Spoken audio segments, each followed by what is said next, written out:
ओम शांति।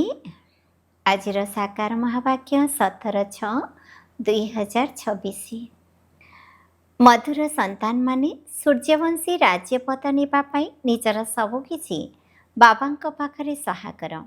सूर्यवंशी राज्यपद अर्थात शीतताप नियंत्रित air condition ticket. प्रश्न, एही दुनिया रे तुम संतान मानक ठारो अधिक सौभाग्यशाली केही भी नाहांती, किपरि?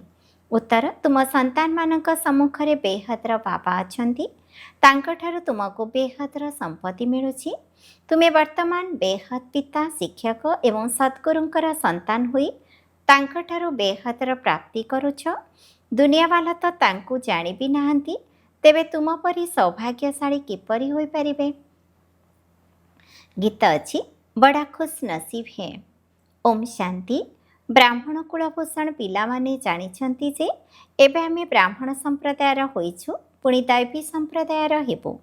पिलामानंकु बाबा बसी बुझाउछंती जेतेबेले कि बेहदर बाबा सम्मुखरे अछंती एवं तांकठारु बेहदर संपत्ति मिलुछि, बाकी आउ कोन दरकार? भक्ति मार्ग केबेठारु आरंभ होइछि एकथा केही जानि नाहांती। भक्ति मार्गर भक्त भगवान को अथवा कन्या माने तांकर बरं को मने पकाउछंती, किंतु आश्चर्यर कथा तांकु जानि नाहांती। एपरि केबे देखिछ कि सजनी साजन को जानि नथिबो, नचेत किपरि मने पकाइब? भगवान तो समस्तंकर पिता अटंती। पिलामाने बाबांको मने पकाउछंती, किंतु परिचय बिना स्मरण करुथिबारु सब व्यर्थ होई जाउछि। सेतिपई स्मरण कले कोनोसी फायदा हेउ नाही। स्मरण करी मध्य सेही लक्ष्य को केही प्राप्ति करि पारु नाहांती। भगवान किए, तांकठारु कौन मिलिबो, किछि हेले भी जानि नाहांती। एते सबु धर्मभ्रष्ट बौद्ध आदि धर्मगुरु अथवा धर्मस्थापकंकु तांकर अनुसरणकारी माने स्मरण करुछंती, किंतु तांकु स्मरण कले कौन मिलिबो, किछि हेले भी जानि नाहांती। एहाठारु तो लौकिक पाठपढ़ा भल। सेठारे लक्ष्य उद्देश्य तो बुद्धि रे रही थाए ना। बाबांक ठारु कौन मिलुछि? शिक्षकंक ठारु कौन मिलुछि? आ गुरुंक ठारु कौन मिलुछि? एकथा आउ केही भी बुझी पारिबे नाही। तुमे एठारे बाबांकर पुणी शिक्षकंकर पुणी सद्गुरुंकर हेउछ। पिता तो शिक्षकंक ठारु गुरु श्रेष्ठ होइथांती। एबे तुम संतान मानकर निश्चय हेला कि आमे बाबांकर होइछु। बाबा हमको 5000 वर्ष पूर्व भली आसी सरकार मालिक कराउछंती अथवा शांतिधामर मालिक कराउछंती। बाबा कहउछंती, गेल्हा संतान माने तुमे मोठारु निजर संपत्ति नेब ना? समस्ते कहउछंती, हाँ बाबा, काहेकि न नेबु? अच्छा, चंद्रवंशी रामपद पाइले खुशी हेब तो? तुमर कौन दरकार? बाबा उपहार नहीं आसीछंती, तुमे सूर्यवंशी लक्ष्मी को वरण करिब ना चंद्रवंशी सीता को? तुमे निजर चेहरा को तो देख। श्रीनारायण को अथवा श्रीलक्ष्मी को वरण करिबा योग्य होइछ? योग्य तो होई किपरि वरण करि पारिब? एबे बाबा बसी बुझाउछंती, अविकल जेपरि कल्प पूर्वर बुझाइथिले सेहीपरि पुणी थरे बुझाउछंती। तुमे पुनर्बार आसी संपत्ति नेउछ। तुमर लक्ष्य ही होछि बेहदर बाबांक ठारु बेहदर संपत्ति नेबा। ताहा हेला सूर्यवंशी राजपद, द्वितीय श्रेणी हेला चंद्रवंशी। जेपरि शीतताप नियंत्रित प्रथम श्रेणी द्वितीय श्रेणी होई थाए ना। तेबे सत्यजुगर पूरा राजधानी शीतताप नियंत्रण बोली भाव। शीतताप नियंत्रित थारु तो भल आउ किछि ही नाही। तापरे पुणी प्रथम श्रेणी रहिछि। तेणु एबे बाबा कहउछंती, तुमे शीतताप नियंत्रित सूर्यवंशी राज्य नेब ना चंद्रवंशी प्रथम श्रेणीर नेब? जदि ताठारु भी कम, तेबे द्वितीय श्रेणी रे क्रम अनुसार उत्तराधिकारी हुआ, तेबे तुमे पुणी पछरे आसी राज्य पाई परिब। नचे तृतीय श्रेणी प्रजा हेब, पुणी सेथिरे भी टिकेट आगरु संरक्षित होइथाए। प्रथम श्रेणी संरक्षित, द्वितीय श्रेणी संरक्षित, क्रम अनुसार पद होइथाए ना। बाकी सेठारे समस्ते खुशी तो रही थांती। अलग अलग विभाग तो रही ना। साहुकार लोके शीतताप नियंत्रित टिकेट नहीं थांती। तुम मानक भितरे साहुकार किए हेब? जे सब किछि बाबा को देई थांती। बाबा, ए सब किछि आपणकर, ଭାରତରେ ହିଁ ମହିମା ଗାୟନ କରାଯାଇଛି। ସୌଦାଗର, ରତ୍ନାକର, ଯାଦୁଗର ଏହି ମହିମା ବାବାଙ୍କର ଅଟେ, ନା କି ଶ୍ରୀକୃଷ୍ଣଙ୍କର। ଶ୍ରୀକୃଷ୍ଣ ତ ସମ୍ପତ୍ତି ନେଲେ, ସତ୍ୟଯୁଗରେ ପ୍ରାରବ୍ଧ ପାଇଲେ, ସିଏ ମଧ୍ୟ ବାବାଙ୍କର ହୋଇଗଲେ। ନିଶ୍ଚିତ ପ୍ରାରବ୍ଧ କେଉଁଠାରୁ ତ ପାଇଥିବେ ନା। ଲକ୍ଷ୍ମୀନାରାୟଣ ସତ୍ୟଯୁଗରେ ପ୍ରାରବ୍ଧ ଭୋଗ କରନ୍ତି। ଏବେ ତୁମେ ସନ୍ତାନମାନେ ଭଲ ଭାବରେ ଜାଣିଛ, ନିଶ୍ଚିତ ଇଏ ଅତୀତରେ ନିଜର ପ୍ରାରବ୍ଧ ଗଢ଼ିଥିବେ ନା। ନେହେରୁଙ୍କର ପ୍ରାରବ୍ଧ କେତେ ଭଲ ଥିଲା, ସେ ନିଶ୍ଚିତ ଭଲ କର୍ମ କରିଥିଲେ। ବିନା ମୁକୁଟରେ ଭାରତର ବାଦଶାହ ଥିଲେ। ଭାରତର ମହିମା ତ ବହୁତ ଅଛି। ଭାରତ ପରି ଶ୍ରେଷ୍ଠ ଦେଶ ଅନ୍ୟ କୌଣସି ଦେଶ ହୋଇପାରିବ ନାହିଁ। ଏହା ପରମପିତା ପରମାତ୍ମାଙ୍କର ଜନ୍ମସ୍ଥାନ ଅଟେ। ଏହି ରହସ୍ୟ କାହାରି ବୁଦ୍ଧିରେ ରହୁନାହିଁ। ପରମାତ୍ମା ହିଁ ଅଧାକଳ୍ପ ପାଇଁ ସମସ୍ତଙ୍କୁ ସୁଖ ଶାନ୍ତି ଦେଉଛନ୍ତି। ଭାରତ ହିଁ ପ୍ରଥମ ନମ୍ବରର ତୀର୍ଥସ୍ଥାନ ଅଟେ। କିନ୍ତୁ ଡ୍ରାମା ଅନୁସାରେ ଏକମାତ୍ର ବାବାଙ୍କୁ ଭୁଲିବା ଦ୍ୱାରା ଦେଖ ସୃଷ୍ଟିର ଅବସ୍ଥା କିପରି ହୋଇଯାଇଛି। ସେଥିପାଇଁ ଶିବ ବାବା ପୁଣି ଥରେ ଆସିଛନ୍ତି। ନିମିତ୍ତ ତ କେହି ହୋଇଛନ୍ତି ନା। ଏବେ ବାବା କହୁଛନ୍ତି ଅଶରୀରୀ ହୁଅ, ନିଜକୁ ଆତ୍ମା ନିଶ୍ଚୟ କର। ମୁଁ ଆତ୍ମା, କାହାର ସନ୍ତାନ ଏକଥା କେହି ଜାଣିନାହାନ୍ତି। ଆଶ୍ଚର୍ଯ୍ୟ ଅଟେ ନା। କହୁଛନ୍ତି ମଧ୍ୟ ହେ ଈଶ୍ୱର ପିତା ଦୟାକର।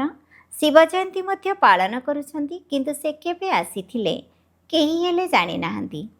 ଆଉ ଏହା ହେଲା 5000 ବର୍ଷର କଥା। ବାବା ହିଁ ଆସି ନୂଆ ଦୁନିଆ ସତ୍ୟଯୁଗ ସ୍ଥାପନ କରୁଛନ୍ତି। ସତ୍ୟଯୁଗର ଆୟୁଷ ତ ଲକ୍ଷ ଲକ୍ଷ ବର୍ଷ ନୁହେଁ। ତେବେ ଏହା ଘୋର ଅନ୍ଧକାର ହେଲା ନା। ଗୀତାର ଉପଦେଶ କେତେ ଆସି ଶୁଣୁଛନ୍ତି, କିନ୍ତୁ ନା ପଢ଼ାଇଲା ବାଲା ନା ପଢ଼ିଲା ବାଲା କିଛି ବୁଝୁଛନ୍ତି। ବାବା କେତେ ସହଜ କରି ବୁଝାଉଛନ୍ତି। କହୁଛନ୍ତି କେବଳ ବାବାଙ୍କୁ ମନେ ପକାଅ। ଗୃହସ୍ଥ ବ୍ୟବହାରରେ ରହି ପଦ୍ମଫୁଲ ସମାନ ହୁଅ। ବିଷ୍ଣୁଙ୍କୁ ହିଁ ସବୁ ଅଳଙ୍କାର ଦେଇଛନ୍ତି, ଶଙ୍ଖ ଦେଇଛନ୍ତି, ଫୁଲ ମଧ୍ୟ ଦେଇଛନ୍ତି। ବାସ୍ତବରେ ଏହା ଦେବତାମାନଙ୍କୁ ଦିଆଯାଉ ନାହିଁ। ଏହା କେତେ ଗୁପ୍ତ ଗମ୍ଭୀର କଥା। ଏସବୁ ବ୍ରାହ୍ମଣଙ୍କର ଅଳଙ୍କାର ଅଟେ। କିନ୍ତୁ ବ୍ରାହ୍ମଣମାନଙ୍କୁ କିପରି ଦେବେ? ଆଜି ବ୍ରାହ୍ମଣ ଅଛନ୍ତି, କାଲି ଶୂଦ୍ର ହୋଇଯାଉଛନ୍ତି।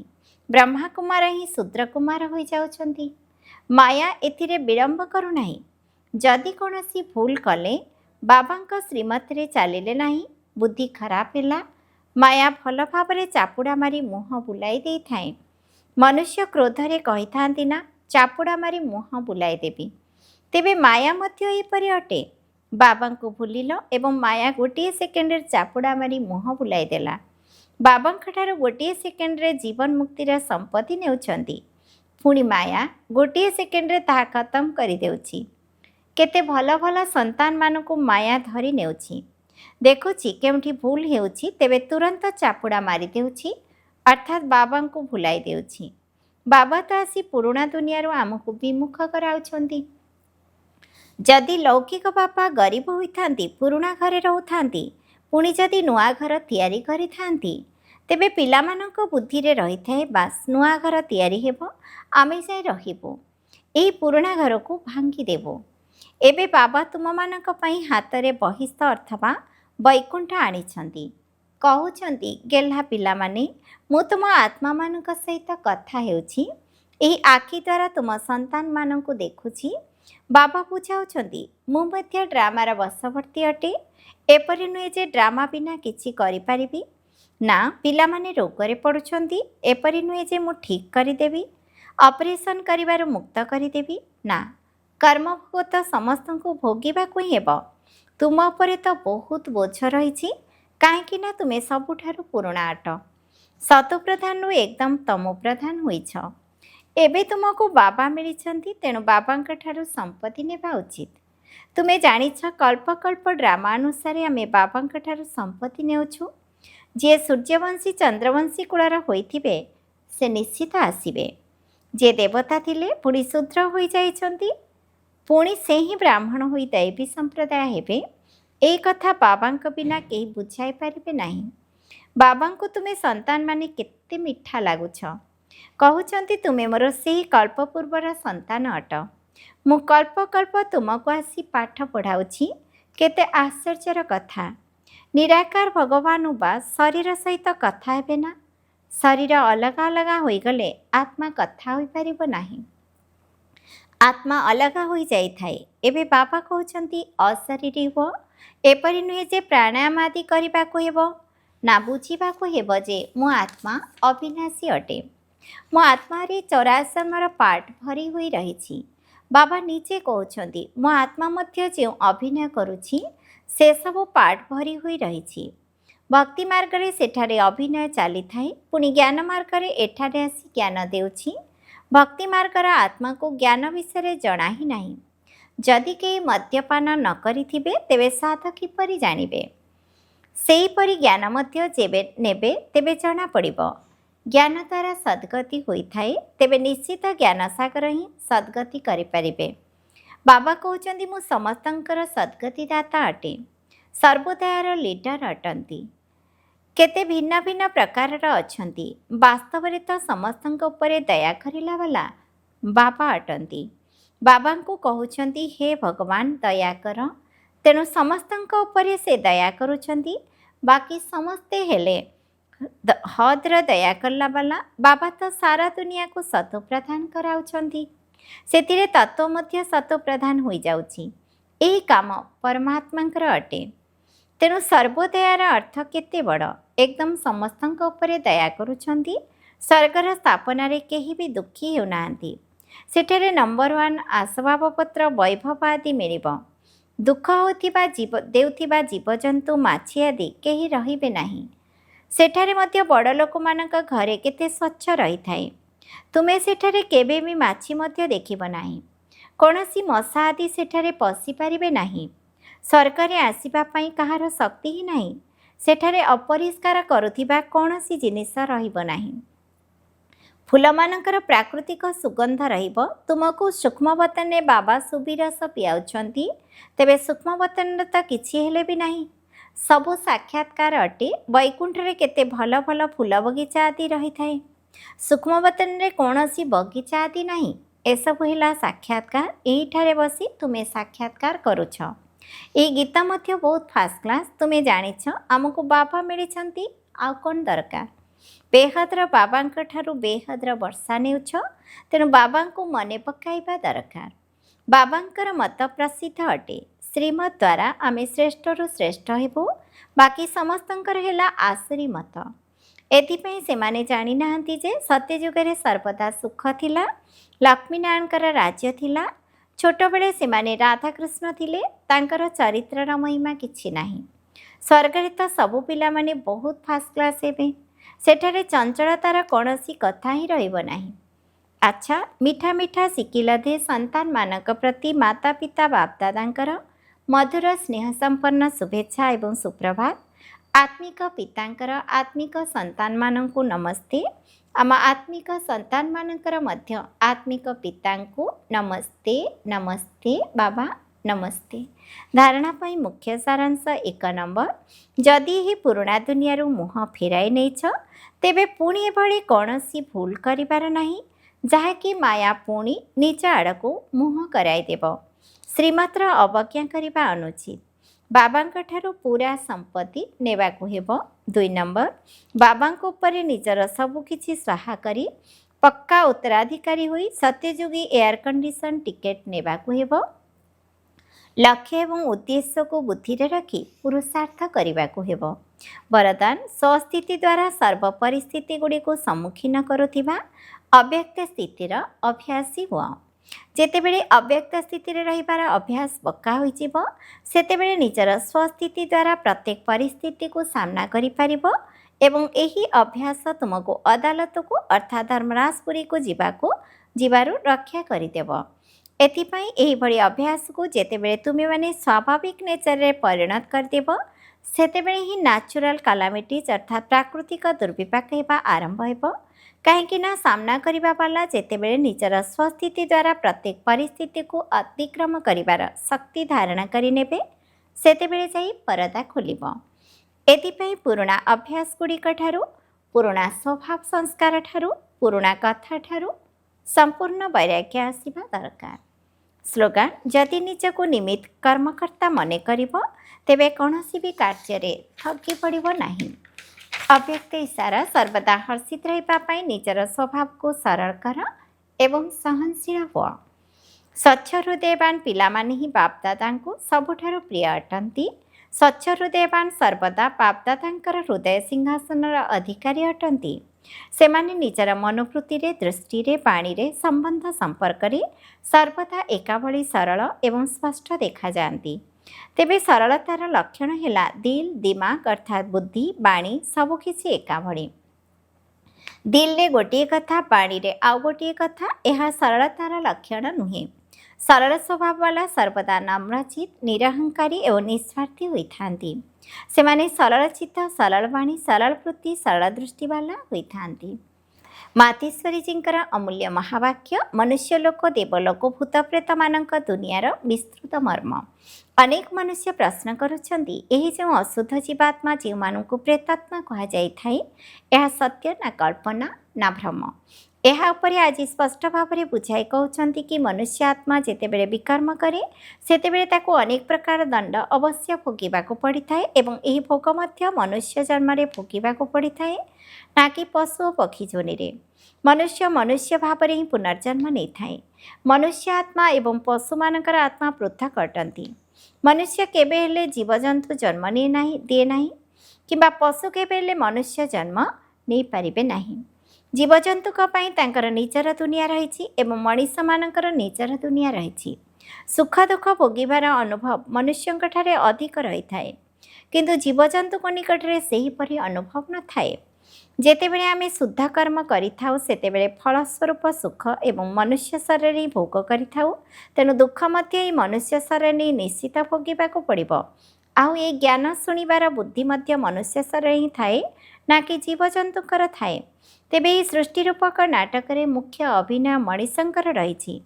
ଏହି ପଶୁପକ୍ଷୀ ଆଦି ସୃଷ୍ଟି ରୂପକ ନାଟକରେ ଶୋଭା ଅଟନ୍ତି। ସାରା କଳ୍ପରେ ସତ୍ୟଯୁଗ ଆରମ୍ଭରୁ କଳିଯୁଗ ଶେଷ ପର୍ଯ୍ୟନ୍ତ ମନୁଷ୍ୟ ଆତ୍ମାମାନେ 84 ଜନ୍ମ ନିଅନ୍ତି। ଆଉ ଏହି 84 ଜନ୍ମ ପଶୁପକ୍ଷୀଙ୍କର ଭିନ୍ନ ଭିନ୍ନ ପ୍ରକାରର ଯୋନିର ସଂଖ୍ୟା ହୋଇପାରେ। ଏବେ ଏହିସବୁ ରହସ୍ୟ ପରମାତ୍ମାଙ୍କ ବିନା ଆଉ କେହି ବୁଝାଇ ପାରିବେ ନାହିଁ। ଆତ୍ମାମାନଙ୍କର ନିବାସ ସ୍ଥାନ ବ୍ରହ୍ମ ମହତ୍ତତ୍ଵ ଅଟେ, ଅର୍ଥାତ୍ ନିରାକାରୀ ଦୁନିଆ। ବାକି ଏହି ଜୀବଜନ୍ତୁଙ୍କର ଆତ୍ମା ବ୍ରହ୍ମତତ୍ଵକୁ ଯାଇପାରିବେ ନାହିଁ। ସେମାନେ ଏହି ଆକାଶ ତତ୍ଵ ଭିତରେ ହିଁ ଅଭିନୟ କରି ଚାଲିଥାନ୍ତି। ସେମାନଙ୍କର ମଧ୍ୟ ବିଲୁପ୍ତ ହେବା, ପୁଣି ଦୃଶ୍ୟମାନ ହେବା ଏବଂ ସତ୍ଵ, ରଜ, ତମ ଆଦି ସ୍ଥିତିମାନଙ୍କରେ ଆସିବାର ଅଭିନୟ ରହିଛି। ସେଥିପାଇଁ ଆମେ ପ୍ରକୃତିର ଏହି ବିସ୍ତୃତ ମର୍ମରେ ନିଜର ବୁଦ୍ଧି ନ ପୁରାଇ ପ୍ରଥମେ ନିଜର ମଙ୍ଗଳ କରିବା ଉଚିତ, ଅର୍ଥାତ୍ ମନ୍ମନାଭବ। ଏବେ ବୁଝିବା ମନୁଷ୍ୟ ଆତ୍ମାଙ୍କ ବିଷୟରେ। ତେବେ ଯେଉଁ ଆତ୍ମାମାନେ ଅଶୁଦ୍ଧ କର୍ମ ଦ୍ୱାରା ବିକର୍ମ କରିଥାନ୍ତି ସେମାନେ ନିଜର ଅଶୁଦ୍ଧ ସଂସ୍କାର ଅନୁସାରେ ଜନ୍ମ ମୃତ୍ୟୁ ଚକ୍ରରେ ଆସି ଆଦି ମଧ୍ୟ ଅନ୍ତ ଅର୍ଥାତ୍ ମୃତ୍ୟୁ ସମୟରେ ନିଜେ କରିଥିବା ବିକର୍ମର ସାକ୍ଷାତକାର କରି ସୂକ୍ଷ୍ମରେ ଦଣ୍ଡଭୋଗ କରିଥାନ୍ତି। ଅଳ୍ପ ସମୟ ମଧ୍ୟରେ ଅନେକ ଜନ୍ମର ଯନ୍ତ୍ରଣା ଅନୁଭବ କରନ୍ତି। ପୁଣି ଶରୀର ଛାଡ଼ି ସାରିଲା ପରେ ପୁନର୍ବାର ଗର୍ଭରୂପୀ ଜେଲରେ ଦୁଃଖ ଭୋଗ କରନ୍ତି ଏବଂ ପୁଣି ସଂସ୍କାର ଅନୁସାରେ ଏପରି ମାତା ପିତାଙ୍କ ନିକଟରେ ଜନ୍ମ ନେଇ ସେଠାରେ ମଧ୍ୟ ନିଜ ଜୀବନ କାଳରେ ଅନେକ ଦୁଃଖ ସୁଖ ଭୋଗ କରନ୍ତି। ଏହାକୁ ହିଁ କୁହାଯାଏ ଆଦି ମଧ୍ୟ ଅନ୍ତ। କିନ୍ତୁ କେହି କେହି ଆତ୍ମା ଶରୀର ଧାରଣ ନ କରିପାରି ଆକାରୀ ରୂପରେ ଏହି ଆକାଶ ତତ୍ଵ ଭିତରେ ଘୋଷ୍ଟ ଅର୍ଥାତ୍ ଭୂତ ହୋଇ ଇତସ୍ତତଃ ଘୂରି ବୁଲନ୍ତି।